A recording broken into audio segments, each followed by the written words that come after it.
Undang-Undang Ciptaker merubah aturan sertifikasi halal. Marissa Haque mengatakan perlahan umat Islam Indonesia dimurtadkan. Assalamualaikum warahmatullahi wabarakatuh. Guys, saya bukan ahli perburuhan, tapi karena saya berusaha menjadi muslimah yang baik dan menjadi juru suara, juru bicara dari mungkin beberapa pihak yang takut dengan posisinya sekarang dan takut kehilangan pekerjaan, dan saya juga pasti resikonya akan kehilangan pekerjaan. Tapi Allah Maha Kaya, saya hanya ingin kasih tahu nih, di dalam Undang-Undang Nomor 33 tahun 2014 tentang jaminan produk halal, kan ada pasal 13. Pasal 14 itu dikatakan ketentuan pasal 14 dihapus, hilang. Dan konsekuensinya non-muslim bisa jadi auditor, kan kacau nih, ini urusan halal kok. Nah, ini kalau kita mau lihat kayak apa sih yang dinamakan hilang pasalnya. Sebentar ya guys ya. Nah, pasal 14 ini ya tentang LPH, lembaga pemeriksa halal gitu ya. Ini the whole bunch hilangnya, dan khususnya ini ada kata-kata yang mengatakan bahwa yang F ini memperoleh sertifikat halal dari MUI. Ini kan urusan muakalah, muasyadah, auditor halal gitu loh. Dan ini kan peran majelis ulama sebagai substantif, bukan administratif yang dilakukan oleh BPJPH. Sementara ini dihilangkan dalam Undang-Undang Omnibus Law tahun 2020 yang katanya Cipta Kerja. Cipta Kerja apa? Jaminan mana untuk masyarakat Muslim Indonesia? Ya Allah. Artis era 80-an Marissa Haque menyebut Undang-Undang Cipta Kerja sebagai kejahatan terorganisir. Selain itu, Undang-Undang Cipta Kerja bikin murtad massal. Warga Muslim Indonesia bisa dibuat murtad atau pindah agama karena aturan dalam Undang-Undang Cipta Kerja. Hal itu disebabkan artis era 80-an Marissa Haque dalam akun Instagramnya menyoroti Undang-Undang Cipta Kerja menghilangkan peran MUI sebagai pemberi label halal. Bagaimana mungkin NKRI yang bukan negara Islam ini tega menghilangkan peran ulama MUI sebagai pemberi fatwa halal dan digantikan dengan seorang dirijen level eselon 1 ketua BPJPH yang kasusnya sedang bergulir di pengadilan karena memalsukan fatwa halal MUI dan buat logo halal tandingan Majelis Ulama Indonesia. Ini kejahatan yang terorganisir. Bahkan Marissa Haque menyebut jumlahnya sampai 87%. Sebanyak itu warga Indonesia yang bisa murtad karena Undang-Undang Cipta Kerja. Marissa Haque menuliskan pandangannya tentang Undang-Undang Ciptaker yang telah disahkan oleh Dewan Perwakilan Rakyat DPR pada Senin 5 Oktober.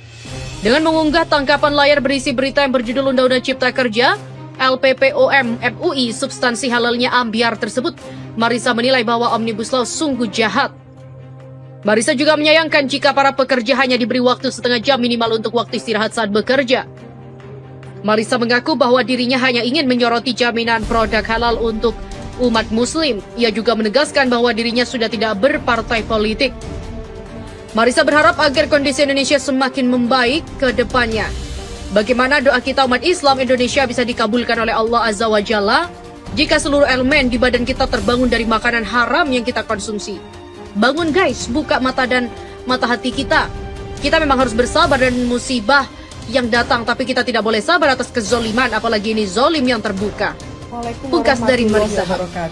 Guys, saya bukan ahli perburuhan, tapi karena saya berusaha menjadi muslimah yang baik dan menjadi juru suara, juru bicara dari mungkin beberapa pihak yang takut dengan posisinya sekarang dan takut kehilangan pekerjaan, dan saya juga pasti resikonya akan kehilangan pekerjaan. Tapi Allah Maha Kaya, saya hanya ingin kasih tahu nih, di dalam Undang-Undang Nomor 33 tahun 2014 tentang jaminan produk halal, kan ada pasal 13. Pasal 14 itu dikatakan ketentuan pasal 14 dihapus, hilang. Dan konsekuensinya non-muslim bisa jadi auditor, kan kacau nih, ini urusan halal kok. Nah, ini kalau kita mau lihat kayak apa sih yang dinamakan hilang pasalnya. Sebentar ya guys ya. Nah, pasal 14 ini ya tentang LPH, lembaga pemeriksa halal gitu ya. Ini the whole bunch hilangnya, dan khususnya ini ada kata-kata yang mengatakan bahwa yang F ini memperoleh sertifikat halal dari MUI. Ini kan urusan muakalah, muasyadah, auditor halal gitu loh. Dan ini kan peran majelis ulama sebagai substantif, bukan administratif yang dilakukan oleh BPJPH. Sementara ini dihilangkan dalam Undang-Undang Omnibus Law tahun 2020 yang katanya Cipta Kerja. Cipta Kerja apa? Jaminan mana untuk masyarakat Muslim Indonesia? Ya Allah.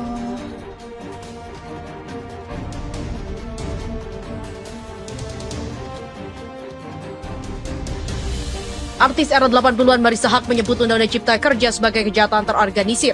Selain itu, Undang-Undang Cipta Kerja bikin murtad massal. Warga Muslim Indonesia bisa dibuat murtad atau pindah agama karena aturan dalam Undang-Undang Cipta Kerja. Hal itu disebabkan artis era 80-an Marissa Haque dalam akun Instagramnya menyoroti Undang-Undang Cipta Kerja menghilangkan peran MUI sebagai pemberi label halal.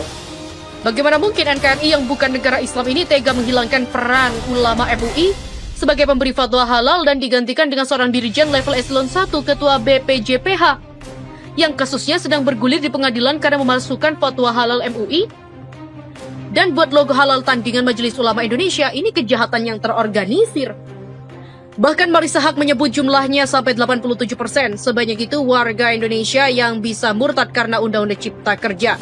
Marissa Haque menuliskan pandangannya tentang Undang-Undang Cipta Kerja yang telah disahkan oleh Dewan Perwakilan Rakyat DPR pada Senin 5 Oktober. Dengan mengunggah tangkapan layar berisi berita yang berjudul Undang-Undang Cipta Kerja, LPPOM MUI substansi halalnya ambiar tersebut, Marissa menilai bahwa Omnibus Law sungguh jahat. Marissa juga menyayangkan jika para pekerja hanya diberi waktu setengah jam minimal untuk waktu istirahat saat bekerja. Marissa mengaku bahwa dirinya hanya ingin menyoroti jaminan produk halal untuk umat muslim. Ia juga menegaskan bahwa dirinya sudah tidak berpartai politik. Marissa berharap agar kondisi Indonesia semakin membaik ke depannya. Bagaimana doa kita umat Islam Indonesia bisa dikabulkan oleh Allah Azza wa Jalla jika seluruh elemen di badan kita terbangun dari makanan haram yang kita konsumsi. Bangun guys, buka mata dan mata hati kita. Kita memang harus bersabar dan musibah yang datang, tapi kita tidak boleh sabar atas kezoliman, apalagi ini zolim yang terbuka. Pungkas dari Marissa Haque. Desak Jokowi batalkan Omnibus Law. 6.000 mahasiswa kepung istana besok. Gelora gelombang penolak Undang-Undang Cipta Kerja terus berlanjut. Diperkirakan 6.000 mahasiswa akan melakukan unjuk rasa ke Istana Kepresidenan di Jalan Merdeka Utara, Jakarta Pusat pada Jumat 16 Oktober 2020 besok. Anggota Aliansi Badan Eksekutif Mahasiswa Seluruh Indonesia atau BEM, si Andi Hiar mengatakan mahasiswa tetap mendesak Presiden Joko Widodo untuk mengeluarkan peraturan pemerintah pengganti undang-undang atau Perpu untuk membatalkan Omnibus Law Undang-Undang Cipta Kerja. Estimasi akan turun sekitar 6.000 orang, baru datang dari wilayah Kalimantan dan Sulawesi. Tuntutannya masih sama dengan kemarin. Kami tetap desak Presiden untuk mengeluarkan Perpu, kata Andi, Kamis 16 Oktober 2020. Dia menerangkan aksi akan dimulai sekitar pukul 13.00 waktu Indonesia Barat atau setelah sholat Jumat. Mereka mendesak pemerintah membatalkan Undang-Undang Cipta Kerja dan fokus mengendalikan pandemi COVID-19. Saat hati rakyat telah tersakiti, buruh menjadi korban atas kerakusan para penguasa, oligarki, pendidikan, perekonomian, kesehatan, dan segala aspek kehidupan dikebiri. Maka sampaikanlah ke seluruh pelosok negeri bahwa demokrasi kita telah mati, ujarnya. Andi meminta seluruh massa aksi untuk membekali diri dengan masker, face shield, hand sanitizer, dan obat-obatan pribadi, mengingatkan demonstrasi akan dilakukan saat pandemi COVID-19.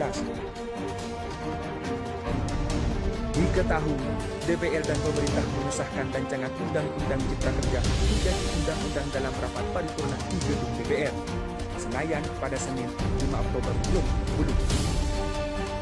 Keputusan ini disetujui oleh 7 dari 9 fraksi.